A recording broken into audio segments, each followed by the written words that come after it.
दोस्तों, हाल ही में रिलीज होने वाले एक शानदार थ्रिलर क्राइम और सस्पेंस सीक्वेंस बर्लिन के बारे में आज हम आपको बताने वाले हैं। अगर आपने हमारा चैनल सब्सक्राइब नहीं किया तो जल्दी से सब्सक्राइब कर दें, बेल आइकन को प्रेस कर दें। स्टोरी की शुरुआत में हम देखते हैं कि बर्लिन जो इस मूवी का मेन कैरेक्टर है, उसकी थर्ड वाइफ इसके साथ ब्रेकअप करके इसे छोड़ के जा रही है। बर्लिन इस बात पे काफी ज्यादा दुखी होता है और इसकी फीलिंग काफी ज्यादा हर्ट होती है, लेकिन बर्लिन अपने दिल को संभालता है और अपने मिशन के लिए निकल पड़ता है। इसका मिशन है एक तिजोरी के अंदर से बहुत सारा माल चुराना। ये अपनी टीम के साथ जाके मिलता है जिसके अंदर केला नामी एक लड़की है जो कि इंजीनियर है। एक रॉय नाम का लड़का है जिसे अपने बाप से कभी प्यार नहीं मिला और वो बर्लिन को ही अपने बाप की जगह पे समझता है। टीम के एक और मेंबर डैमियन है जो कि इस सारे काम के मास्टरमाइंड और प्रोफेसर हैं। इस टीम का एक और मेंबर ब्रूस है जो कि हर तरह के वेपन चलाने का एक्सपर्ट है। फिर ये लोग पुलिस के गेटअप के अंदर एंटोनियो नामी एक शख्स के घर के अंदर जाते हैं। फिर बर्लिन एंटोनियो को एक साइड पे ले जाकर अपनी शनाख्त करवाता है और इसके लॉक में पड़ा हुआ एक बहुत ही एंटीक और कीमती किस्म का प्याला निकलवा कर अपने साथ ले जाता है। जैसे ही ये प्याला लेकर वहाँ से निकलने लगते हैं तो वहाँ पर मौजूद एक आदमी वहाँ पर हीरोगिरी करने की कोशिश करता है।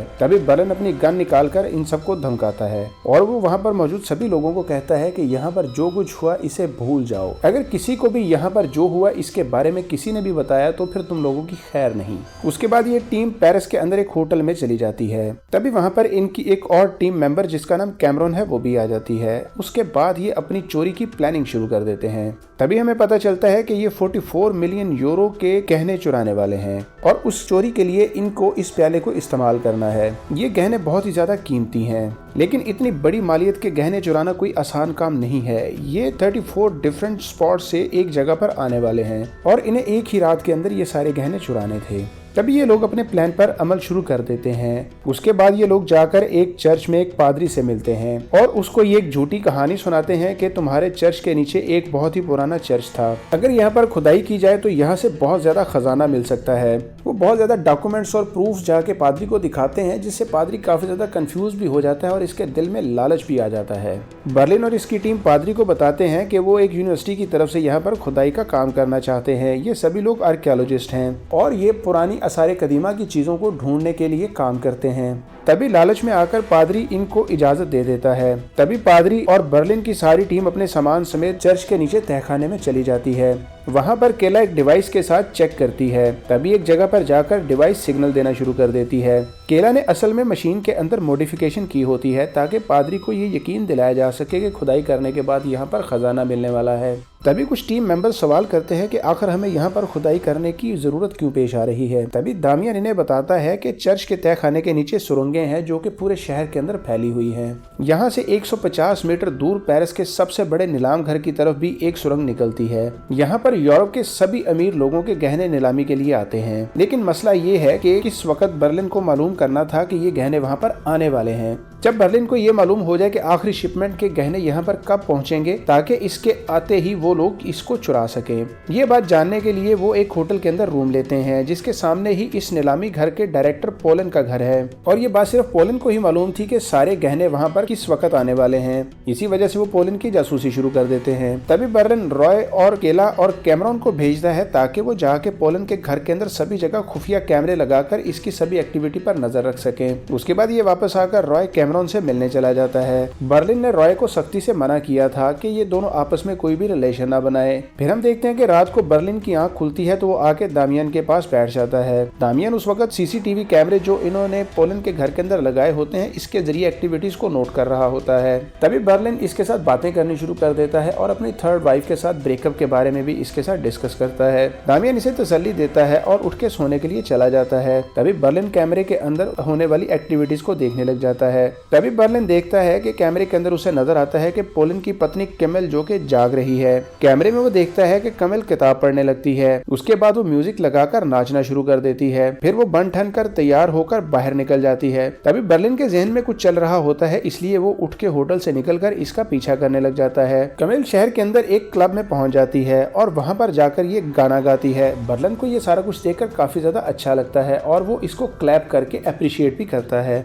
नेक्स्ट सीन में हम देखते हैं कि ब्रूस और केला वहां पर खुदाई कर रहे होते हैं। तभी इन्हें वहां पर वही प्याला मिलता है जो कि इन्होंने वहां पर पहले से छुपाया होता है, ताकि पादरी के सामने इस प्याले को निकालकर इसे यकीन दिला सकें कि यहाँ पर वाकई कोई बहुत बड़ा एंटीक और पुराना खजाना दफन है और खुदाई के बाद ये खजाना मिलने वाला है।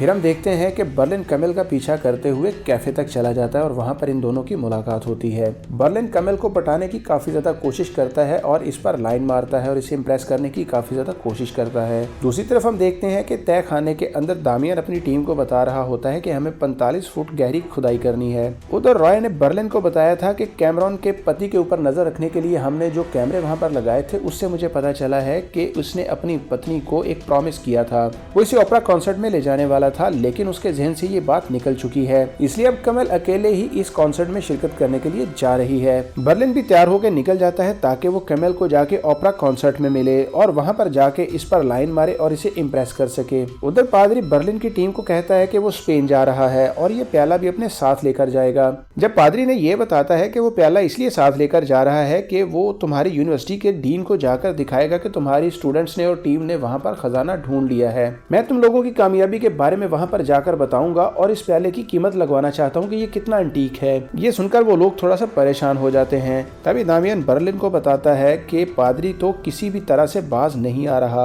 और वो हर सूरत ये प्याला लेकर पेरिस जाने वाला है। अगर पादरी ये प्याला लेकर वहाँ पर चला गया तो हमारे झूठ का पता लग जाएगा, क्योंकि हम किसी भी यूनिवर्सिटी से कोई भी ताल्लुक नहीं रखते और हमारा सारा प्लान चौपट हो जाएगा। तभी बर्लिन रॉय को टास्क देता है कि तुम किसी भी तरह से पादरी से वो प्याला वापस लेकर आओ। तभी कैमरन और रॉय बाइक रेंट पर लेकर इसी मिशन पर निकल जाते हैं। पादरी अपना सामान और प्याला लेकर एयरपोर्ट की तरफ निकल जाता है।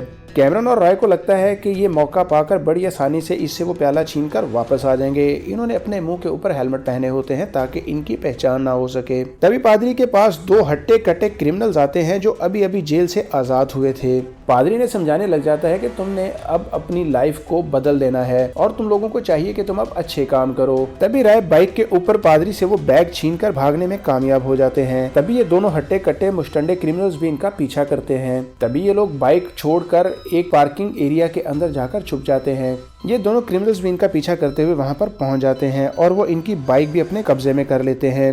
रॉय और कैमरन काफी ज्यादा कोशिश करते हैं कि इन दोनों क्रिमिनल्स का ध्यान भटका सके, लेकिन वो तो डी ट्रैक होने वाले ही नहीं थे। रॉय लोग गाड़ियों के जरिए पार्किंग में इनको काफी ज्यादा डी ट्रैक करने की कोशिश करते हैं, लेकिन वो इस बात पे कामयाब नहीं होते। आखिर में वो दोनों गुंडे इनसे वो बैग छीन लेते हैं और ये लोग वहाँ से भागने में कामयाब हो जाते हैं। दूसरे सीन में हम देखते हैं कि बर्लिन कॉन्सर्ट में पहुंच चुका है और वो वहाँ पर कैमल के साथ काफी ज्यादा अच्छा समय बिताता है। वो इस पे काफी ज्यादा लाइन मारता है और इसको अपनी बातों से इम्प्रेस करता है। बर्लिन उसे अपनी बातों से ये एहसास दिलाता है कि वो उसके पति के लिए जरा भी अहम नहीं है, क्योंकि उसे तो इतना भी याद नहीं कि उसने तुमसे प्रॉमिस किया था कि तुम्हारे साथ वो इस कॉन्सर्ट में आएगा। फिर ये लोग अपना नंबर एक्सचेंज करते हैं। कैमल इसका थैंक्स करती है कि तुमने मुझे काफी ज्यादा अच्छा समय दिया। उधर हम देखते हैं कि ब्रूस होटल के अंदर केला पर लाइन मार रहा था, लेकिन केला ब्रूस को लाइक नहीं करती है। अगली सुबह दामियन रॉय को बताता है कि कल वाले वाक़े से एक बात तो बहुत अच्छी रही, क्योंकि पादरी से बैग छीनने के दौरान उसे काफी ज्यादा चोटें आ गई थी, इसलिए उसने स्पेन जाने का प्रोग्राम कैंसिल कर दिया है और वो प्याला भी वापस हमें दे दिया है ताकि हम उसे अपनी सेफ कस्टडी में रख लें। बर्लिन और कैमल आपस में फोन पर बातें करते हैं और ये दोनों काफी ज्यादा खुश होते हैं। बर्लिन उसे बताता है कि मैं स्पेनिश हूँ। बर्लिन कैमल को ये भी बताता है कि कैसा इत्तेफाक है कि मैं तुम्हारे सामने वाले होटल में ही रुका हुआ हूँ। तभी कैमल अपने घर से निकलकर होटल में आती है और वो वहाँ पर बर्लिन से मिलती है। तभी बर्लिन उसे समझाता है कि मैं तुम्हारा घर खराब नहीं करना चाहता, लेकिन मैं तुम्हें काफी ज्यादा पसंद करता हूँ। तभी कैमल उसे बताती है कि मैं अपनी लाइफ में बहुत ज्यादा बोरियत फील करती हूँ, मुझे एक यंग एनर्जेटिक और बहुत ही इंटरेस्टिंग आदमी की लाइफ पार्टनर के तौर पे जरूरत है, लेकिन मेरे पति के अंदर जरा भी ऐसी बात नहीं है जिससे मैं उसके साथ रह सकूँ। फिर ये दोनों काफी ज्यादा घूमते फिरते हैं, दोनों के अंदर रिलेशन काफी ज्यादा स्ट्रॉन्ग हो जाता है। बर्लिन की टीम सुरंग की खुदाई का काम भी काफी तेजी से कर रही होती है। काम करने के दौरान केला ब्रूस पर नजर पड़ती है तो काफी ज्यादा इम्प्रेस फील करती है। होटल में आकर वो कैमेला को बताती है कि मुझे कभी भी ब्रूस पसंद नहीं था, लेकिन आज उसे काम करते हुए देख के काफी ज्यादा अच्छा लगा।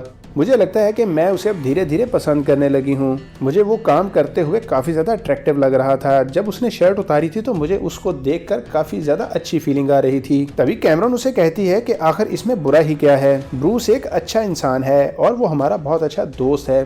तभी केला कहती है कि ब्रूस बुरा नहीं है, लेकिन मैं उसके साथ रिलेशन में नहीं जाना चाहती, लेकिन पता नहीं क्यों ना चाहते हुए मेरा दिल उसकी तरफ अट्रैक्ट होता ही जा रहा है। फिर हम लोग देखते हैं कि ये लोग ब्रूस और रॉय के साथ पार्टी एंजॉय करते हैं। खुदाई का काम भी इन्होंने काफी एक्सपर्ट तरीके से कंप्लीट करने के करीब पहुंचा दिया है। तभी दामियान आकर इन्हें बताता है कि इस सुरंग के आगे एक दीवार है इस दीवार के आगे नीलाम घर है और ये दीवार इस वजह से बनाई गई है ताकि नीलाम घर की बिल्डिंग को सपोर्ट रहे और ये बिल्डिंग गिरने ना पाए। हमें बड़ी एहतियात से इस दीवार को तोड़कर इसके अंदर से सर्विस एरिया में जाना है और इस बात का किसी को भी पता नहीं चलना चाहिए। लेकिन समस्या ये है कि वहाँ पर सीसीटीवी कैमरे लगे हुए हैं और गार्ड्स की हर वक्त इस चीज के ऊपर नजर होती है कि वहाँ पर क्या हो रहा है। गहने अभी वहाँ पर नहीं पहुंचे, इसलिए नीलामी का प्रोसेस भी अभी शुरू नहीं हुआ। ये लोग प्लान करते हैं कि इन्हें 3 मिनट के लिए गार्ड्स का ध्यान मॉनिटर स्क्रीन से हटाना होगा ताकि ये तिजोरी तक पहुंचकर अपना काम कर सकें। अब इस प्लान पर अमल करने के लिए गार्ड्स की एक्टिविटी के ऊपर नजर रखते हैं। गार्ड्स की एक्टिविटी पर नजर रखते हुए इन्हें पता चलता है कि गार्ड्स तकरीबन रोजाना ही पिज्जा ऑर्डर करते हैं। फिर ये प्लान करते हैं कि जैसे ही गार्ड्स पिज्जा मंगवाएंगे तो कैला फोन लाइन को हैक करेगी और पिज्जा का ऑर्डर रिसीव करेगी। उसके बाद इनमें से एक आदमी पिज्जा लेकर वहां पर जाएगा और वो गार्ड्स का ध्यान अपनी तरफ करेगा। इस सारे काम के लिए इन्होंने एक स्पेशल ड्रेस पहनकर जाना होता है ताकि इनका कोई बाल या कोई भी फिंगरप्रिंट वहां पर ना रह सके, क्योंकि बाल या फिंगरप्रिंट वहां पर रह जाए तो डीएनए या फिंगरप्रिंट से इनको ट्रेस किया जा सकता था।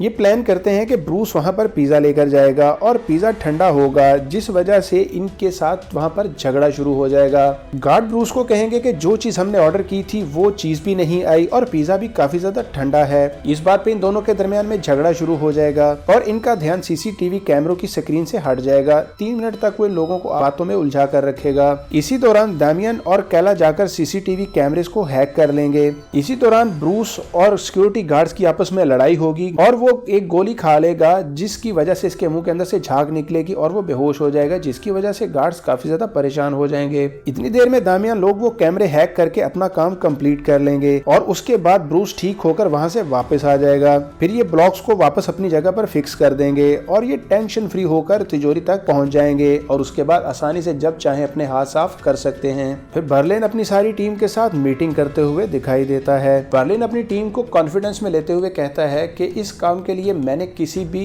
एक्सपर्ट को हायर नहीं किया, बल्कि हम सभी लोग नए हैं और हम लोग नौसिखिए हैं और हम सबका यहाँ पर जमा होने का मकसद ये है कि एक्सपर्ट लोग जब भी ऐसा काम करते हैं तो उनके अंदर घमंड आ जाता है और वो ओवर क्लेवर होकर कोई ना कोई गलती कर बैठते हैं। लेकिन हम लोग चूंकि इस काम में नए हैं, लिहाजा हम बहुत ही एहतियात से काम करेंगे। तभी वो प्लान करते हैं कि केला खाली नीलाम घर की एक वीडियो बनाएगी। उसके बाद वो लोग उस कैमरे को हैक करेंगे। सीसीटीवी कैमरे को हैक करने के बाद ये एक रिकॉर्डेड वीडियो वहां पर चला देंगे ताकि जब सिक्योरिटी गार्ड्स का ध्यान इनकी चोरी करते हुए कैमरे के ऊपर पड़े तो इन्हें वहां पर नॉर्मल सिचुएशन ही नजर आए। और उसके बाद ये लोग बहुत आसानी के साथ वो 7 टन की वजनी कंक्रीट ब्लॉक को काट कर तिजोरी में से गहने चुरा लेंगे। ये लोग स्लैब को 20 सेंटीमीटर तक ऊपर हटाएंगे। उसके बाद ये आराम से अंदर घुसेंगे तो उसके बाद कैला की रिकॉर्डेड वीडियो को सीसीटीवी कैमरे के अंदर हैक करके वहां पर चला देंगे। गार्ड्स को असल व्यू नजर नहीं आएगा बल्कि ये रिकॉर्डेड वीडियो दिखाई देगी। फिर ये 4 लोग वहां पर जाते हैं और बहुत खुश होते हैं क्योंकि कुछ ही समय के बाद वो सारे गहने लूटने वाले थे जो कि बहुत ही ज्यादा कीमती हैं। तभी हम बर्लिन को देखते हैं जो कि कैमल के साथ एक डिनर पर बैठा बातें कर रहा होता है। तभी रेस्टोरेंट के अंदर इसके पति भी वहां पर आ जाते हैं, जिसे देखकर कैमल काफी ज्यादा टेंस हो जाती है।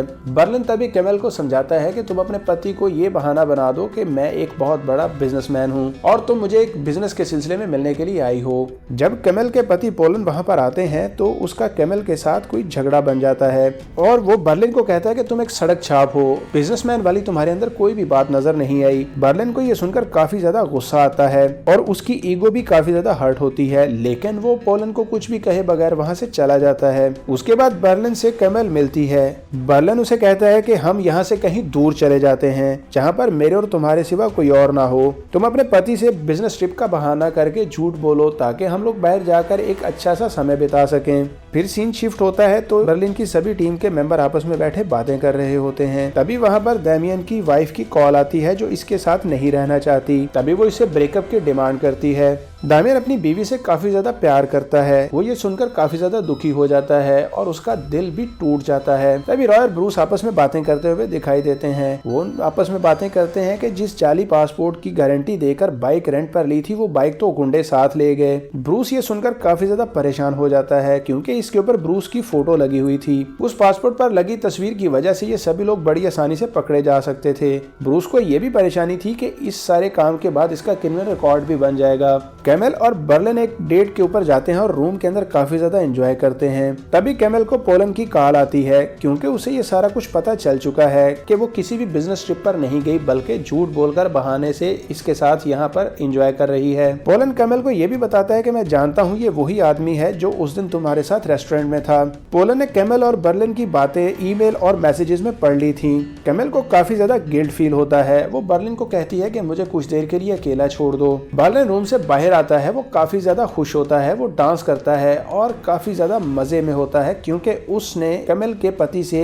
अपनी बेइज्जती का बदला ले लिया था। दामियन अपनी पत्नी से ब्रेकअप की डिमांड पर काफी ज्यादा दुखी है। तभी कैमरन आकर बताती है कि सभी गहने तिजोरी में आ चुके हैं, कल तमाम गहनों की जांच होगी और इनके दाम का अंदाजा लगाया जाएगा। उसके बाद नेक्स्ट डे यानी कि वेडनेसडे को इनकी डिस्प्ले और रोनवाई होगी और मीडिया को बताया जाएगा और उसके बाद नीलामी का प्रोसेस शुरू हो जाएगा। यानी कि इसका मतलब था कि आज रात ही इन्हें अपनी चोरी वाला काम कंप्लीट करना था। तभी रॉय बर्लिन को कॉल करके ये सारी बात बताता है। बर्लिन कैमल से मिलने के लिए आता है। कैमल काफी ज्यादा गिल्ट फील करती है और वो कहती है कि इसके पति को इससे काफी ज्यादा प्यार है। मुझे इस बात का अंदाजा हो चुका है, वो मुझे किसी भी सूरत में छोड़ना नहीं चाहता और मुझे भी ये सारा कुछ करके कोई बहुत ज्यादा गिल्ट फील हो रहा है। बर्लिन को महसूस होता है कि अब कैमल इसे छोड़ देगी, वो इसके साथ नहीं रहना चाहती। बर्लिन उसे कहता है कि अभी मुझे जाना होगा, हम फिर बाद में मिलकर इस चीज के ऊपर बात करेंगे कि हमारे रिलेशन का क्या फ्यूचर होने वाला है। बर्लिन इस रिलेशन के खराब होने की वजह से काफी ज्यादा गुस्से में होता है। केला सीसीटीवी फुटेज के जरिए इन सारी चीजों को देख रही होती है। पोलन अपने आखिरी गहने लाकर तिजोरी के अंदर रखता है और इस तरह से सभी गहने इस तिजोरी के अंदर आ चुके होते हैं। जैसे ही पोलन तिजोरी को लॉक करता है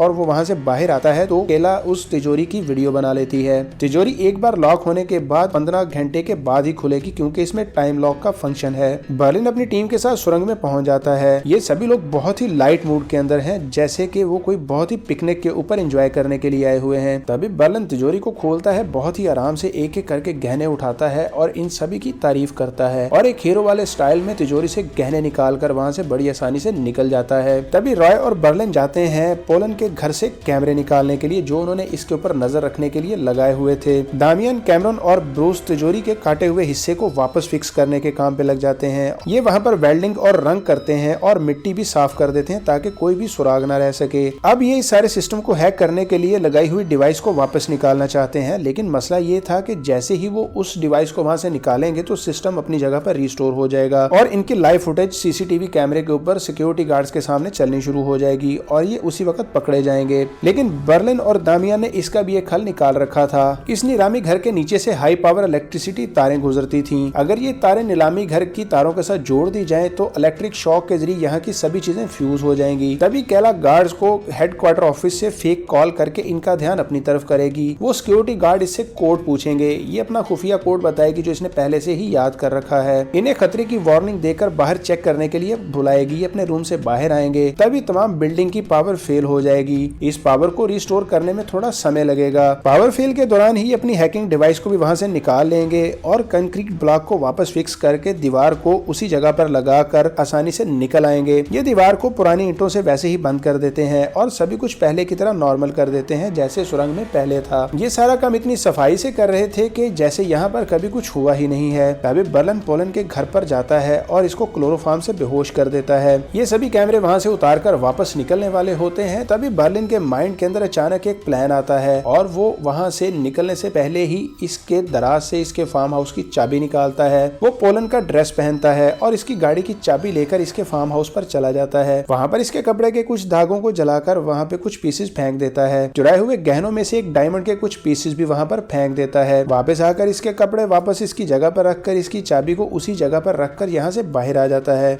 इसका प्लान ये था कि जैसे ही पुलिस इन्वेस्टिगेट करने के लिए इस तक पहुंचेगी तो उसे इसके फार्म हाउस पर ये वाले सारे सबूत मिलेंगे, जिसके बाद चोरी इसके खाते में पड़ जाएगी। बर्लिन अपनी टीम को कहता है कि हमें एक साथ होटल नहीं छोड़ना और आज की रात कोई भी होटल से बाहर नहीं जाएगा। यहाँ से निकलने से पहले ये तमाम रूम्स के अंदर से अपने फिंगरप्रिंट्स और हर किस्म के प्रूफ्स को खत्म करेंगे। लेकिन बर्लिन के मना करने के बावजूद ब्रूस केला के पास जाता है और वो अपना पासपोर्ट बाइक रेंट वाली शॉप से लेने के लिए प्लान करते हैं। वो कहता है कि हमें हर सूरत वहां से अपना पासपोर्ट निकालना है और इनके सिस्टम से एंट्री भी खत्म करनी है। वो केला की हेल्प लेता है। ये लोग उस रेंट कंपनी के ऑफिस में जाते हैं और ये लोग वहां से अपना पासपोर्ट और कंप्यूटर सिस्टम से एंट्री खत्म करने वाले होते हैं। तभी सिक्योरिटी गार्ड वहां पर इनको देख लेता है और एक गार्ड केला के पास पास आ जाता है, जिसको देखकर कैला काफी ज्यादा घबरा जाती है। दोस्तों इसके बाद बर्लिन की टीम और खास तौर पर कैला के साथ क्या होता है, ये जानने के लिए अगले पार्ट का इंतजार करें।